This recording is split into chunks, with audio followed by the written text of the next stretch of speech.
Hello guys, welcome back to our channel. तो BA study पर आपका फिर से स्वागत है। तो जैसा कि आप सब जानते हैं, हम यहाँ पर बीए के सभी सब्जेक्ट के सिलेबस को कंप्लीट करा रहे हैं। ऐसे ही मैं आ चुका हूँ आपके लिए बीए के 6th सेमेस्टर के ज्योग्राफी के सिलेबस लेकर, जो कि हमारा पेपर 2 का होने वाला है। तो चलिए बिना किसी देरी के स्टार्ट करते हैं और जानते हैं क्या क्या चीज़ें हमको बीए के 6th सेमेस्टर में ज्योग्राफी में पेपर 2 के अंदर क्या पढ़नी है।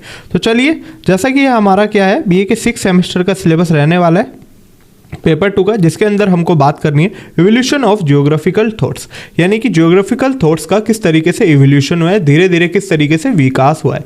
तो चलिए स्टार्ट करते हैं, जानते हैं। टोटल इसमें 8 यूनिट हमको देखने को मिलेंगे। तो यूनिट 1 में हमको सबसे पहले जान लेना है contribution of Indian geographers in ancient India, यानी कि जो हमारे इंडियन जियोग्राफर्स हैं उनका क्या योगदान है एंशिएंट इंडिया के अंदर, क्या कंट्रीब्यूशन है, इसको हमको यूनिट 1 के अंदर समझना है। फिर हमारा यूनिट 2 स्टार्ट हो जाएगा, जिसमें हमको बात करनी है early origin of geographical thinking, यानी पहले के समय में किस तरीके से जियोग्राफर्स सोचा करते थे, जियोग्राफिकल थिंकिंग किस तरीके से, और हमारे कॉन्सेप्ट जो डिस्ट्रीब्यूशन का कॉन्सेप्ट था, जैसे कि relationship, interaction, area differentiation, spatial organisation in geography, ये कैसे हुआ करती थी। जैसे कि आपको अगर हम अच्छे से पढ़ें तो हमने पहले के समय में जो भी पढ़ा है, अगर हम देखें तो ज्योग्राफी के अंदर हम रिलेशनशिप की बात करते हैं, इंटरेक्शन की बात करते हैं और एरिया डिफरेंशिएशन की बात करते हैं। जैसे कि आपने देखा होगा, हम क्या करते हैं, ह्यूमन और हमारे नेचर को, इन दोनों को जोड़कर पढ़ते हैं, यानी कि इन दोनों के बीच में इंटरेक्शन देखते हैं कि किस तरीके से ह्यूमन इंटरेक्ट करता है विद एनवायरमेंट और हमारे जो भी फॉरेस्ट वगैरह इन सबके साथ इंटरेक्ट करके अपनी नीड्स को सेटिस्फाई करता है। जैसे कि आपको सारी चीजों के बारे में बता चुका हूं मैं। इस तरीके से रिलेशनशिप भी देखते हैं हम कि किस तरीके से हमारा रिलेशनशिप है, किसके बीच में, नेचर के बीच में और ह्यूमन के बीच में। ये सारी चीजें हम रिकॉल करते रहते हैं, पढ़ते रहते हैं, पहले में ये सब चीजें कर चुके हैं। इंटरेक्शन को देखते हैं और एरिया डिफरेंशिएशन करते हैं, यानी कि एक एरिया किस तरीके से दूसरे वाले एरिया से डिफरेंट है, उसके बारे में बात करते हैं। फिर हमको देखना है इसी के अंदर स्पेशल ऑर्गेनाइजेशन, यानी कि क्या है, अलग रीजन के अंदर क्या क्या चीजें पाई जाती है, क्या क्या चीजें यूनिक होती है, क्या अलग होते हैं, जो एक रीजन को दूसरे रीजन से अलग बनाती है। इन सबको समझना है। तो चलिए यूनिट 2 के अंदर हमको ये सारी बातें करनी है। फिर हमारा यूनिट 3 स्टार्ट हो जाएगा, जिसमें हमको बात करनी है डुअलिज्म की, यानी कि डुअलिज्म हमारी क्या है, द्वैतवाद। जैसे कि एक ही चीज को देखने के दो नजरिए होते हैं, उनके बारे में बात करते हैं। जैसे कि हम एक तो ह्यूमन के पर्सपेक्टिव से पढ़ते हैं चीजों को, है ना, ज्योग्राफी को ह्यूमन के पर्सपेक्टिव से पढ़ते हैं। दूसरी हमारी क्या होते हैं, हमारा जो नेचर होता है, फिजिकल नेचर, यानी कि नेचर के बारे में हम क्या करते हैं और स्टडी करते हैं, और नेचर के पॉइंट ऑफ व्यू से हम चीजों को पढ़ते हैं, यानी ज्योग्राफी को देखते हैं। जैसे कि आपने देखा भी होगा, हम जब सेकंड सेमेस्टर के अंदर हमने बात की थी, जब हमारे 3 नजरिए होते हैं चीज़ों को पढ़ने के। एक में क्या होता है हमारा, जब हमारा नेचर डोमिनेंट होता है, दूसरे में हमारा क्या होता है, ह्यूमन डोमिनेंट होता है, और हमारे तीसरे में दोनों मिक्सचर होते हैं, यानी कि कभी हम रिसेसिव होते हैं, वो डोमिनेंट होता है, या फिर कभी वो रिसेसिव होता है, हम डोमिनेंट होता है। तो ये सारी चीज़ें कर चुके हैं।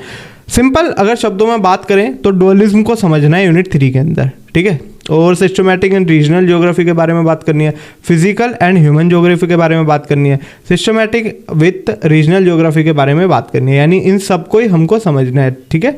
और the myth and reality about dualism, जो डुअलिज्म है क्या क्या है, इसको रिलेटेड मिथ है, यानी कि इससे संबंधित जो भी मिथ वगैरह है उसको समझना है, और क्या सच्चाई है इसकी उसको भी समझना है यूनिट 3 के अंदर। फिर हमारा यूनिट 4 स्टार्ट हो जाएगा, जिसमें हमको बात करनी है पैराडिग्म्स इन ज्योग्राफी, ठीक है। थॉमस कुन theory about the growth and development of science, यानी कि जो हमारी थॉमस कुन की थ्योरी है, जिसने एक्सप्लेन किया है growth and development of science, यानी साइंस की किस तरीके से विकास हुआ, किस तरीके से उसकी डेवलपमेंट हुई, तो इसको समझना है। इसी तरीके से हमको एप्लीकेशन ऑफ कुन मॉडल इन ज्योग्राफी, कुन मॉडल को समझना है जो थॉमस कुन ने दिया है। उसके बाद हमारा यूनिट 5 स्टार्ट हो जाएगा, जिसमें हम बात करेंगे कंट्रीब्यूशन की ही, लेकिन किसकी, ग्रीक और जो हमारे रोमन ज्योग्राफर्स हैं उन्होंने क्या क्या कंट्रीब्यूशन दिया हमारे एंशिएंट वर्ल्ड में, ठीक है, तो उसको समझेंगे। फिर हमारा यूनिट 6 स्टार्ट हो जाएगा, जिसमें हमको बात करनी है कंट्रीब्यूशन की, लेकिन अरब ज्योग्राफर्स की, ठीक है, कि मिडल एजेस में किस तरीके से उन्होंने क्या कंट्रीब्यूशन दिया, रिनेंस पीरियड में जो यूरोप के अंदर क्या दिया, रिनाउंड ट्रैवलर्स में किस समय पर उन्होंने कंट्रीब्यूशन दिया, देयर ज्योग्राफिकल डिस्कवरीज, यानी कि क्या है, जो ट्रैवलर्स हुआ करते थे, अरब ट्रैवलर्स जो एक जगह से दूसरी जगह पर जाते थे, तो नई नई डिस्कवरीज हुई उसके सामने, है ना, उस समय पर भी, और उन्होंने नई नई चीज़ों को जाना कि किस तरीके से यहाँ पर ये चीज़ पाई जाती है, इसलिए बेनिफिशियल होती है ये सारी चीज़ें, तो वो किस तरीके से हमारे काम आई उसको समझना है।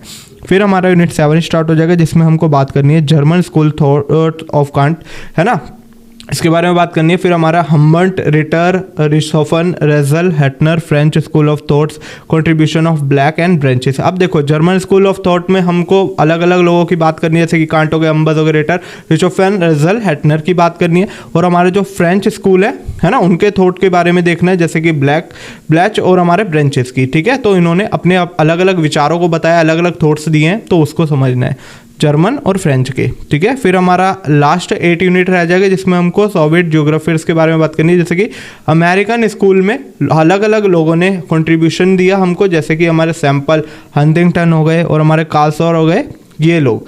और ऐसे ही हमारे ब्रिटिश स्कूल में अलग अलग लोगों ने कंट्रीब्यूशन दिया, जैसे कि हमारे मैकेंडर हो गए, हर्बर्टसन हो गए और एलडी स्टैम्प हो गए। तो इन लोगों के क्या क्या थॉट्स थे, ठीक है, क्या इन्होंने कंट्रीब्यूशन दिया, ये सारी चीज़ें बात करनी है। यानी कि अगर हम बात करें ना 6 सेमेस्टर के पेपर 2 में, तो हमको कंट्रीब्यूशन ही देखना है इसके अंदर के क्या क्या कंट्रीब्यूशन रहे लोगों के। तो बस यही था हमारा सिलेबस। हमारे साथ जुड़े रहिए ताकि आपका पूरा सिलेबस यहीं पर कवर हो सके। कमेंट में ज़रूर बताइएगा वीडियो कैसी लगी। मिलते हैं आपसे अगली वीडियो में, जब तक के लिए थैंक यू सो मच।